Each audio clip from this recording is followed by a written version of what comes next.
ये एक fundamental right था, फंडामेंटल राइट था। ये कॉन्स्टिट्यूशन के किस आर्टिकल के तहत फंडामेंटल राइट था? आर्टिकल 31 के तहत। और ये कॉन्स्टिट्यूशन के थर्ड पार्ट में शामिल था, कॉन्स्टिट्यूशन।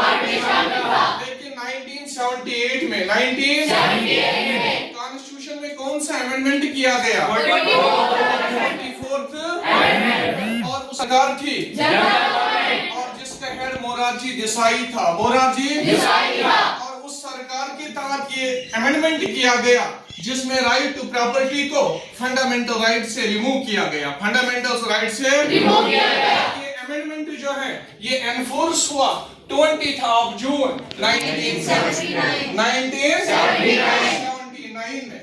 और ओरिजिनली हिंदुस्तान के कॉन्स्टिट्यूशन में ये हक था कि कोई प्रॉपर्टी हासिल भी कर सकता है, कोई प्रॉपर्टी रख सकता भी है और कोई प्रॉपर्टी मेंटेन भी कर सकता है, but it was as a fundamental right.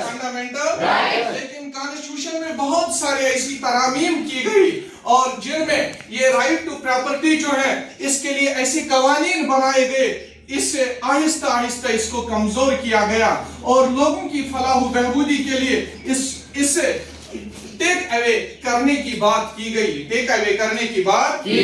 लेकिन 1973 में सुप्रीम कोर्ट ने अपना एक निर्णय लिया है, अपना एक फैसला दिया है, जिस फैसले में ये कहा गया है कि राइट टू प्रॉपर्टी जो है अब ये मजीद ये हिंदुस्तान के आईन का जो बेसिक स्ट्रक्चर है, right to property is not part of basic structure of India constitution.